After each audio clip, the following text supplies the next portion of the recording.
우리 옆에서 인사합시다. 말씀 앞에 잘난 척 하지 맙시다. 할렐루야. 우리가 말씀을 들을 때 내가 아는 말씀이다. 나는 저 정도는 충분히 하고 있다. 나는 잘하고 있는데 저 사람이 안 하는구나. 그렇게 들으면 안 되고, 말씀은 누가 들어야 한다? 내가 들어야 한다. 나에게 적용해야 하고 하나님께서 내게 말씀하시는 말씀으로 들어야 한다라는 겁니다. 그래서 말씀은 며느리가 듣는 게 아니고 시어머니가 들어야 될 것도 아니고 내가 들어야 할 말씀이다 하는 겁니다. 오늘 말씀의 제목은 새 생명입니다. 새로운 생명이다. 우리는 새 생명을 얻었을까요? 얻을까요? 우리는 새 생명을 얻었습니까? 어떻게 얻었습니까? 예, 믿음으로 얻었습니까? 대단하십니다. 다들 대단한 믿음들을 가지고 있습니다. 믿음으로 우리가 새 생명을 얻었지만 우리가 믿었기 때문에 새 생명을 얻을 자격이 되느냐? 그렇지 않습니다. 믿는 것이 무슨 생명을 얻을 자격이 되겠습니까? 하지만 우리의 믿음을 하나님께서 어렵다 여겨주셨기 때문에 우리가 새 생명을 얻은 것이지, 믿은 것이 공로가 되지는 않습니다. 하나님께서 그렇게 여겨주신다. 네가 믿기만 하면 그래도 네가 나를 믿는구나. 그래서 내가 너에게 생명을 주겠다. 너를 구원하겠다라는 표가 되는 것뿐이지, 믿음 자체가 어떤 공로나 어떤 우리의 큰 행위나 그런 것이 아니다라는 거죠. 우리가 새 생명을 얻었습니다. 근데 새 생명을 얻은 사람들에게 어떤 변화가 일어나느냐. 7절에 우리가 이 보배를 질그릇에 가졌으니 했습니다. 이 질그릇은 뭐냐? 우리 몸이라는 거예요. 우리 몸. 우리 안에, 우리 안에. 질그릇이 우리다 하면 우리 안에 뭘 가졌냐? 이 보배를 가졌다. 이 보배는 뭐냐? 예수 그리스도라는 겁니다. 그러면 왜 예수 그리스도가 우리 안에 들어오면 뭐가 일어나느냐? 생명의 변화가 일어나는 겁니다. 우리가 육신으로 살고 있지만 육신의 생명은 언젠가 끝난다는 거죠. 근데 우리에게 하나님께서 새 생명, 영원한 생명을 주셨는데 그 생명은 어떻게 시작되느냐? 예수님이 우리 안에 들어오셔서 시작되었다라는 겁니다. 그래서 우리 안에 누가 오셨냐? 이 보배가 오셨는데 이 보배가 누구냐? 예수 그리스도라는 거죠. 우리는 뭐냐? 질그릇이라는 겁니다. 이 유대인들에게 제일 하찮은 게 뭐냐면 질그릇입니다. 밥 먹을 때 쓰기도 하고, 발 씻을 때 쓰기도 하고, 손 씻을 때 쓰기도 하고, 그냥 필요 없으면 길바닥에 갖다 버려서 깨버리는 제일 쓸모없는 것이 질그릇이다. 잠시 쓰다가 버리는, 다시 말해서 우리가 제일 잘 말하는 일회용이다. 일회용. 우리의 육체는 뭐냐? 일회용이라는 겁니다. 육체가 일회용이 어디 있습니까? 죽은 사람 다시 살려가 2번 쓰는 경우가 어디 있고, 내가 쓰던 몸을 다른 사람한테 줘가지고 쓰는 경우가 어디 있습니까? 육체는 일회용이라는 거예요. 맞습니까? 틀립니까? 네, 대답 안 하는 사람도 있는 거 보니까 틀리다 생각하는 사람도 있는 거. 육체는 일회용입니다. 지금 한 번 쓴다는 말이 아니라 우리 육체는 한 번 쓰고 죽으면 끝이다라는 거죠. 그러니까 질그릇과 같다. 한 번 쓰다가 필요 없으면 깨어버리는 질그릇과 같다. 육체는 보잘것없는 것이고, 그런데 이 육체가 존귀한 존재가 될 수 있는 방법이 있다. 이 육체를 존귀하게 쓸 수 있는 방법이 있다. 우리에게 남은 이 인생을 존귀하게 쓰시도록, 하나님 앞에 귀한 것을 쓰시도록 우리에게 기회를 주셨는데, 우리에게 새 생명을 허락하신 하나님께서 우리에게 이 질그릇에 뭘 담게 하셨느냐? 이 보배를 담게 하셨다. 이 보배가 뭐다? 예수 그리스도라는 거예요. 그럼 우리가 이 새 생명을 어떻게 얻었냐? 예수 그리스도가 우리 안에 오셔서 얻었다는 거죠. 이 보배로운 예수 그리스도를 가지고 있는 자만 새 생명을 누릴 수 있다라는 겁니다. 이는 심히 큰 능력은 하나님께 있고 우리에게 있지 아니함을 알게 하려 함이라 했습니다. 그러니까 육체가 우리가 참 큰 일을 하는 것 같고, 온 인류가, 이 세상 가운데 인류가 참 놀라운 일들을 해서 역사를 만들어내고, 과학을 만들어내고, 물리학과, 생물학과 여러 가지 것들을 만들어내고, 또 바이오 산업이 발달해서 이 전염병 때문에 죽을 수밖에 없는 인생들 가운데 새로운 신약을 발명해가지고 이제 뭐 코로나도 백신이 나오면 면역이 되고, 또 치료제가 셀트리온에서 만들었다는데 치료제를 먹으면 병이 낫는다. 그래서 인간들 참 대단하다. 우리 이게 문제입니다. 우리를 너무 대단하게 생각하는 거예요. 우리가 보배로운 그리스도를 우리 안에 모셨기 때문에 우리가 보배로운 그리스도인들이 된 것인데, 우리는 여전히 뭐하냐? 보배로운 그리스도를 위해 사는 게 아니라 자기를 위해 산다는 거죠. 이게 문제예요. 인생의 목표와 방향도 자기를 위해서 살고, 피곤하면 육체 때문에 나는 아무것도 할 수 없습니다. 몸이 안 좋아서 못하겠습니다. 너 왜 찬양 그렇게 열심히 안 하냐? 목이 안 좋은데 어떻게 합니까? 너는 왜 그런 태도로 예배드리냐? 몸이 안 좋은데 어떻게 하란 말입니까? 너는 나에게 왜 그렇게 말하냐? 감정이 안 좋은데 어떻게 하란 말입니까? 몸도 안 좋고 감정도 안 좋고 생각도 안 좋고, 그런 질그릇 같은 것들을 왜 그렇게 사랑하는지 모르겠어요. 근데 먹고 마시고 즐기고 자기를 위해서 살아가는 것은, 그 감정도 안 좋고 몸도 안 좋은 그것을 위해서 얼마나 투자를 하는지, 그 질그릇 안에, 이 질그릇이 보배가 아니고 그 질그릇 안에 보배로운 예수 그리스도가 오셨기 때문에 우리가 보배로운 질그릇이 된 것입니다. 여러분, 이걸 알아야 되는 거예요. 참 답답합니다. 지금 올해 들어서도 계속 이 말씀을 전하고 있는데, 보라 새 것이 되었다. 새 것이 되었다. 그러면 지금은 왜 사느냐? 이 새 생명을 얻은 삶으로 사는 겁니다.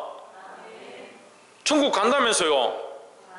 아니, 천국 갈 사람이 왜 자꾸 이 땅의 것들이 더 크게 느껴지고, 이 땅의 것들을 더 중요하게 여기고, 이 땅에 먹고 사는 것들을 더 귀하게 여기냐는 거예요. 왜 우리나라가 지금 나눠지고 기독교가 나눠지고 싸우느냐? 육체를 위해 사는 사람들 때문에 그런 거예요. 육체를 위해 사는 사람들. 새 생명을 얻었는데 새로운 생명을 위해서 살아야 되는 겁니다. 우리 몸이 쇠하여지고 병들고 죽어도 우리는 뭘 바라보느냐? 새 생명 주신 하나님 그 은혜를 바라보는 거예요. 지금 언제부터 얻었냐? 예수님이 내 안에 오심으로 이미 얻었다라는 거죠. 예수님이 오셨기 때문에 지금 이미 뭘 하고 있습니까? 이 새 생명 가운데 살아가고 있다. 그런데 살기는 뭘 위해 사는데요? 새 생명을 위해 사는 게 아니고 자기 육체를 위해 살고 있는데, 말은 천국 간다 하는데 살기는 뭘 위해 사냐? 자기 몸을 위해 사는 거예요. 뭘 먹을까? 뭘 입을까? 오늘 또 뭘 즐길까? 집안에 무슨 일을 할까? 다 거짓말쟁이들 한다. 거짓말쟁이들. 거짓말 얼마나 잘하는지. 예수 믿는다, 예수님 보배다, 예수밖에 없다. 살기는 자기밖에 없다. 나밖에 없다. 자기 제일주의가 돼. 자기 제일주의가. 예수 제일주의가 되고, 아멘 할 게 아니지. 자기 제일주의가 됐다는 거예요. 그래, 동감한단 말이겠지만, 자기 제일주의가 아니라 예수님 제일주의가 돼. 예수 그리스도가 제일주의가 돼야 돼. 나는 뭐다? 나는 뭐다? 질그릇 것 같다. 나는 질그릇 것 같다.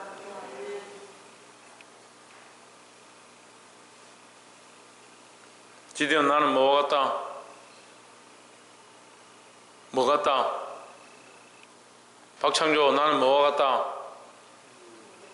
박이삭, 나는 뭐가 같다? 홍진은 뭘 담아야 된다? 그렇지. 예수 그리스도를 담아야 보배로운 질그릇이 된다.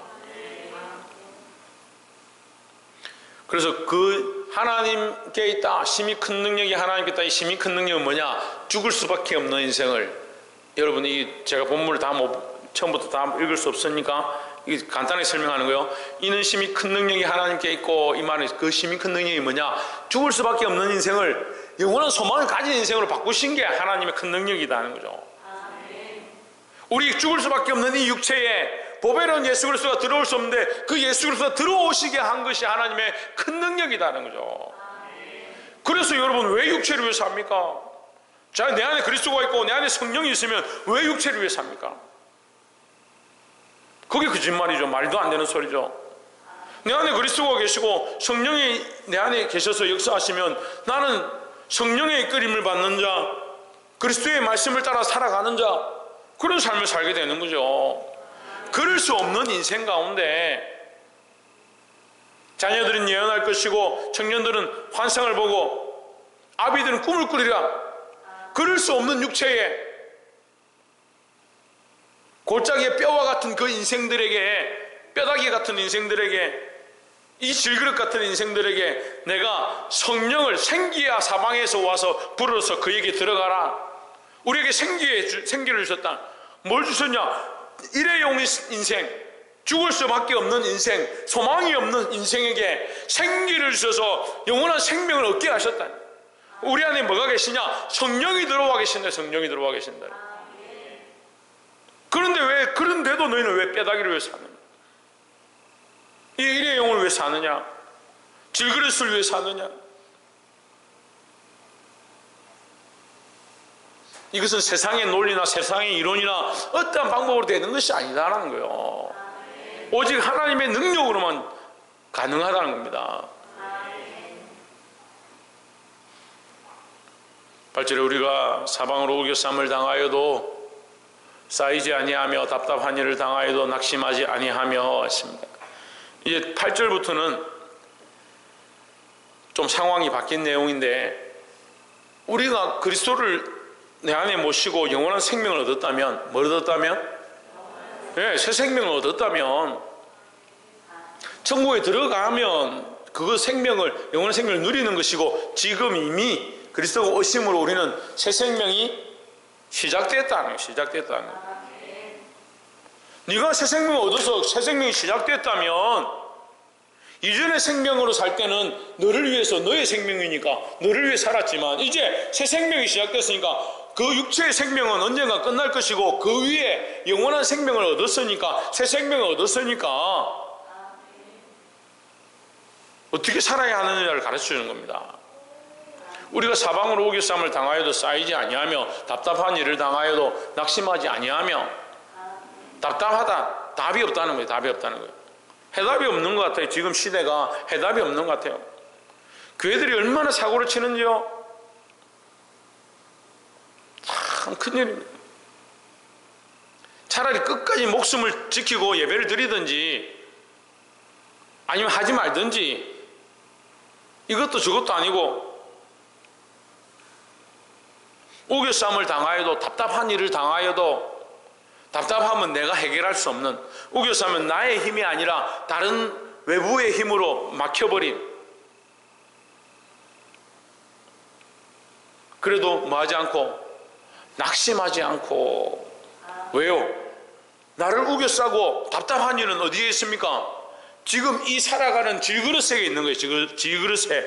이 살아가는 한 번 일회용 인생에 있는 거죠. 그렇지만 이것이 아무리 우겨쌈을 당하고 아무리 답답함을 당해도 나는 어디 있습니까? 나는 새 생명을 얻었다는 거죠. 이걸 뺏을 수는 없는 거잖아요. 사망이나 생명이나 죽음이나 적신이나 칼이나 천사들이나 권세자들이나 어떠한 것들도 예수 그리스도 안에 있는 하나님의 사랑에서 너희를 끊을 수 없다는 거예요. 끊을 수 없다는데 뭘 자꾸 여기 이게 조금 쌓이면 끝나는 것처럼, 조금 병들면 가능성이 없는 것처럼.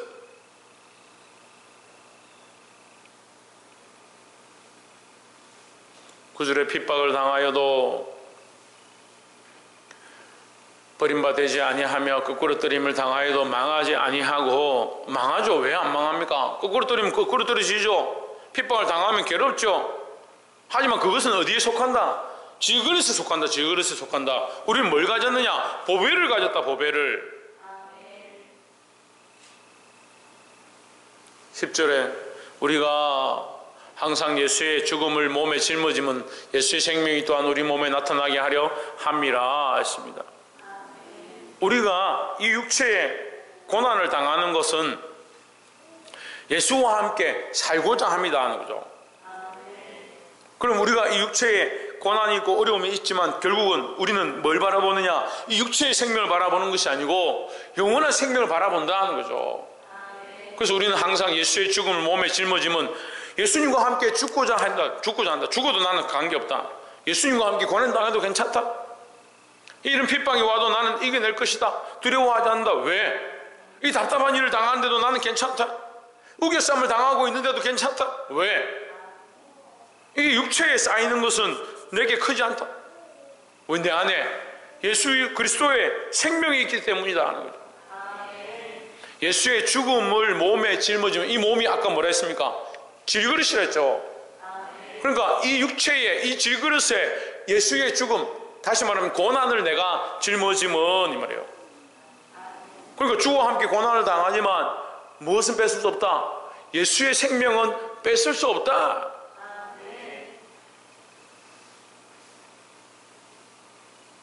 11절에 우리 산자가 살아있는 자가 항상 예수를 위하여 죽음에 넘겨짐은 예수의 생명이 또한 우리 죽을 육체에 나타나게 하려 함이라 했습니다. 우리에게 뭐가 나타나야 되냐? 예수의 생명이 나타나야 되는 겁니다. 여러분, 자기를 위해서 살면요 세상 사람들과 똑같은 겁니다. 그러니까 예수 생명이 안 나타나는 거예요. 저 사람 예수 믿는지, 예수 믿는 능력을 갖고 있는지, 야 정말 다르구나, 정말 믿음으로 사는구나, 그걸 보여줘야 되는 거예요. 예수 생명을 나타내고 보여줘야 되는 거예요. 우리가 성탄절 선물을 준비해서 이웃들에게 나누고 또 새해 하나님께서 또 교회에 선물을 주셔서 또 나눠줬습니다. 제가 우리 교인들한테 얘기를 했어요. 쌓아놓지 마라. 절대 쌓아놓지 마라. 무조건 다 퍼줘라. 우리가 먹을 게 없어도 퍼줘라. 다 내줘라. 내주고 나면 하나님 또 채우신다. 근데 지금 우리가 이 지금 코로나 때문에 힘든 시국 가운데 그 순종해가지고 계속 이 일을 하는데 얼마나 기뻐하는지, 안 믿는 사람들이 저에게 연락을 하고 감사하다고 인사를 하고, 심지어는 이 마을 이장들이 저한테 송구스러워서 어떻게 하냐고. 제가 그런 말 들을 사람은 아니지만, 그러면 그렇게 하면 교회가 자랑되겠습니까? 제가 자랑되겠습니까? 예수님이 자랑되겠습니까? 예수 그리스도를 자랑하는 겁니다. 사실 우리는 안 드러나도 돼요. 근데 예수님을 자랑하기에는 이 지금 시대가 이렇게 악해져 가지고, 지금 우리가 전도하는데 예수 믿으십시오, 예수 안 믿으면 지옥 갑니다, 우리가 선물 보내면서 봉투에다 그렇게 크게 적어 보내면 아마 불태우고 이럴 거예요 지금. 근데 우리 지혜롭게 하는 거죠. 근데 이 선물을 보냈더니 그 사람들이 다 그렇게 반응하는 거예요. 우리가 먹고 우리끼리 즐겁고 우리끼리 즐기면 그만이죠. 그렇게 생각하고 있다면 이게 큰 오산입니다. 육체를 위해 사는 게 아니라니까요. 아니 집사로 세워놨더니 집사가 되자마자 뭐 하냐면 육체로 교회를 어떻게 하면 잘 되고 저렇게 하면 잘 되고 뭘 먹으면 좋고, 항상 그런 생각. 권사로 세워놨더니 하나님 앞에 엎드려 기도하고 교회를 돕고 사랑하는 성도들을 신방하고 돌아보라 하니까, 권사로 세워놓으니까 교회는 어떻게 해야 되고 목사는 어떻게 해야 되고 권사는 장로는 어떻게 해야 되고, 장로를 세워놓고 나니까 목사님 재정은 이렇게 해야 되고 설교할 때는 이렇게 하시고 설교 끝나면 내려와가 이렇게 하고. 제가 다 말은 안 하는데요, 심지어 제가 어떻게 서 있는 것까지 얘기하더라고요. 목사님 이렇게 서셔야 되죠. 제가 우리 성도들 시험 들까 봐 다 얘기를 안 해요. 어떤 분들은 제가 다 얘기를 안 하기 때문에 사람들이 자꾸 오해를 한다는데, 그 얘기가 뭐합니까? 목사로 세워놨더니 모범은 안 되고 기도하지는 않고 대표자들로 세워서 찬양 인도자들로 세웠더니 무슨 노래를 부르고 있는 건지. 예수 생명이 내 안에서 나타나도록 내가 노래하는 것들이 예수님으로 말미암아 내가 얻은 구원의 이 소망을 노래하고, 내가 기도하는 것들이 하나님 살아계심을 내가 외치고,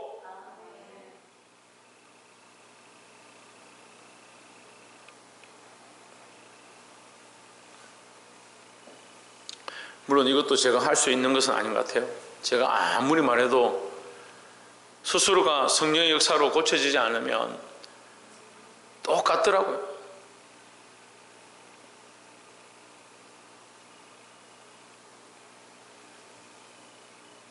이번 주에 제가 손님들 만났는데 저를 보더니 저보고 흰머리가 왜 그렇게 많이 나냐. 목회하면 다 흰머리 나지 목회하는 사람이 흰머리 안 나는 게 이상하지. 저 그랬습니다.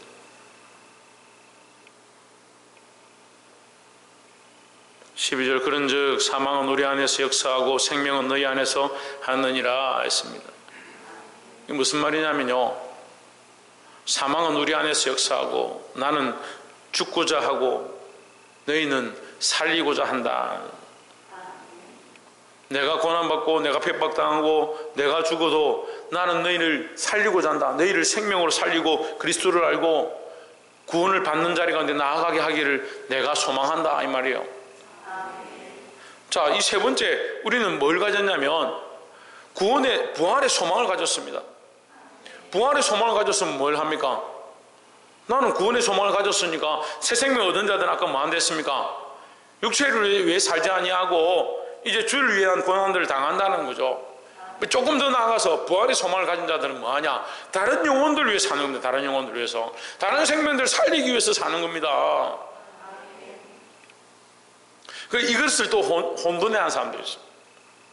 다른 어린 영혼들 위해 삽시다 이렇게 하니까 어린애들을 위해서 내가 참 열심히 봉사하고 희생하고 이게 참 좋은 거지. 사회적으로 좋겠죠. 그런데 우리가 알아야 될 것은 이것이 그리스도의 마음이고 이게 하나님 마음이고 그 영혼과 그 생명을 돌아보는 것이 우리가 해야 될 일이라는 거죠. 근데 똑같이 어린아이들을 위해서 봉사하는데 어떤 사람들은 그 어린아이가 귀엽고 그 아이가 약해 보이고 그 아이를 돌보는 게 좋아서 그게 섬김인 줄 착각하는 거예요.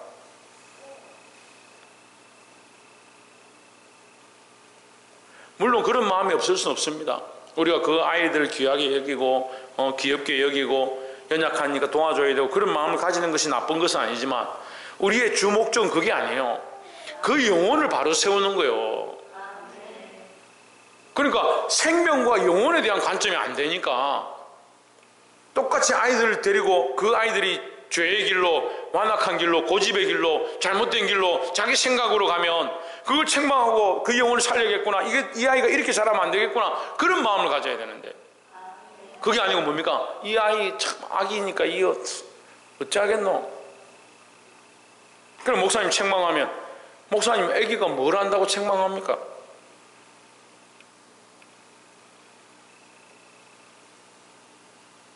그러면서 교회 와가지고 강아지한테 개한테 빵 줄 건 있고 목사님한테 줄 빵이 없대요. 제가 직접 들었어요.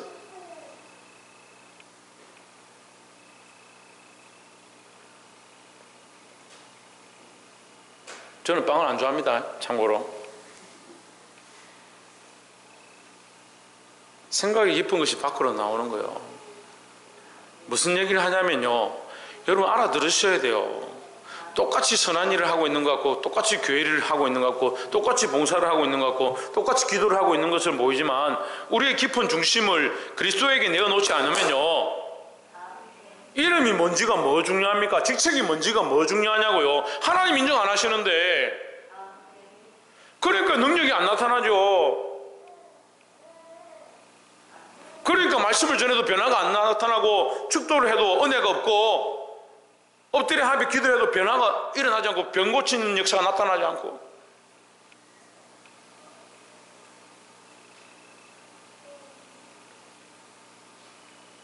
참 너무 답답합니다. 아무리 얘기해도 알아듣지 못하는 거예요.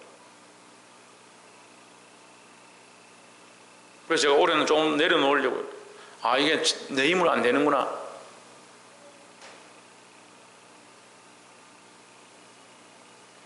내 힘으로 안 되는데 자꾸 이렇게 억지로 하니까 달려들더라고요. 진주를 받을 자는 받는 것이고,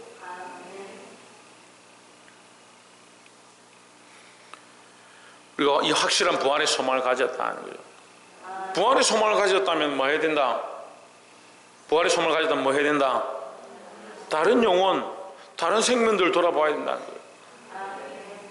다시 말씀드리지만 주일학교 교사들, 유치부, 아동부 학생들, 학생회 교사들 잘 생각해 보십시오. 자기의 자리들, 명예, 사람들이 인정해 주는 것, 그런 건 좋아하죠. 뭘 해야 됩니까? 나는 이 아이들이 좋다, 나는 어린애들이 좋다. 좋은 거는 괜찮습니다. 그런데 더 나아가서 나는 그 영혼을 사랑한다, 이 한 생명을 불쌍히 여긴다. 그래서 기도할 수밖에 없고 이 한 생명을 놓고 눈물을 흘리고 하나님 앞에 붙잡고, 주여 이 영혼을 살려주십시오. 제가 이 얘기를 했는지 모르겠는데 어떤 한 목사님 만나가지고 이제 나이 60인데 자기가 늦게 목회를 시작해요. 60에 목회를 시작해요. 그래서 제가 빨리 승인해줬어요. 그 교회가 개척해서 할 수 있도록. 나이가 너무 많으셔가지고 60이 넘어가 개척해가지고 교회를 하겠다는데, 그래서 사모님 어디 가셨습니까? 사모님은 돌아가시고 이번에 뭐 새로 결혼을 했다는. 사모님 왜 돌아가셨습니까? 제가 물었어요. 우리 가만히 있다가 자기 얘기를 하는데, 자기 사모가 아이들을 얼마나 사랑하는지, 이 아이들을 얼마나 사랑하는지, 아이들만 보면 붙잡고 기도하고 그 아이들 전도하고, 어쨌든 길에 가는 아이들을 설득해가, 설명해가, 얘기해가, 복음을 전해가, 결국은 교회를 끌고 오는. 반을 맡을 때 5명, 10명이었는데 나중에는 반이 100명이네, 100명. 이 여자 선생 한 명이 아이들 100명을 이끌고 지금 교육을 하는 거예요. 간호사를 했대요. 간호사 일도 하고 이 아이들 100명, 그 아이들을 어쨌든 케어하고 가르치고 그 아이들을 양육하는데 얼마나 열심히 했는지 주일학교가 터져나가는 거예요. 제가 부산의 어느 교회인데 말씀 안 드리겠습니다. 그 교회는 주일학교가 굉장히 부흥한 거예요. 100명이나 됐다. 그 아이들 맡아서 그렇게 너무 수고를 하다 보니까 결국 하나님 빨리 부르셔서 일찍 돌아가셨다라고 저한테 얘기를 하더라고요. 그래서 제가 그걸 맞다고 했어요. 하나님께서 더 은혜의 자리로, 위로의 자리로 부르신 것입니다. 제가 그렇게 얘기했습니다. 세상이 보기에는요, 뭐 교회 가서 고생하다 죽었지, 괜히 몸 너무 희생하면 나중에 일찍 죽는 거야, 그렇게 보겠죠. 근데 우리는 뭐가 있습니까? 부활의 확실한 소망이 있습니다. 14절에 주 예수를 다시 살리신 이가 우리 예수와 함께 우리도 다시 살리사 너희와 함께 그 앞에 서게 하실 줄을 아노라. 여러분, 그 앞에 서기를 바랍니다. 예수님이 부활하신 그 모습 앞에 우리도 함께 서서 내가 주와 함께 같이 부활해서 주님의 영광을 봅니다, 그렇게 찬양할 수 있는 그런 자들이 되길 소망합니다. 이 땅에 우리가 죽고 사는 것, 이 땅에 먹고 배고픈 거, 이 땅에 즐기지 못하는 거, 남들이 하는 거 하지 못하는 거, 무슨 관계가 있습니까? 왜 자꾸 그런 관점들의 시각을 맞추는지 모르겠습니다. 그건 사단이 기뻐하는 것들입니다. 그래서 먹지 마라, 입지도 마라, 즐기지도 마라, 그 말이 아닙니다. 그럴 수 있죠. 하지만 우리의 근본 중심은 새 생명을 얻었음을 알고 주와 함께 고난당하기를 기뻐하고, 다시 우리가 부활할 것들을 바라보니까 어떻게 하냐, 생명들을 바라보고 그 영혼들을 바라보고 그들 또한 함께 살리는데 우리가 목적과 방향들을 두어야 된다는 거예요. 너희와 함께. 제가 왜 이렇게 안타깝게 여러분 말씀드리냐면, 저는 하나님 앞에 설 것들을 확신합니다. 근데 여러분, 부끄러워서 하나님 앞에 서지 못하든지 또는 믿지 않아서 세상을 배반해서 가든지 얼마나 안타깝겠습니까? 제가 재작년 이맘때 이 설교를 했습니다. 기억하는지 모르겠지만 제가 했습니다. 여기 있는 사람 한 명도 놓치지 않고 천국까지 이끌고 가는 게 제 목적입니다라고 얘기했습니다. 근데 지금 어떻습니까? 반토막입니다. 반토막.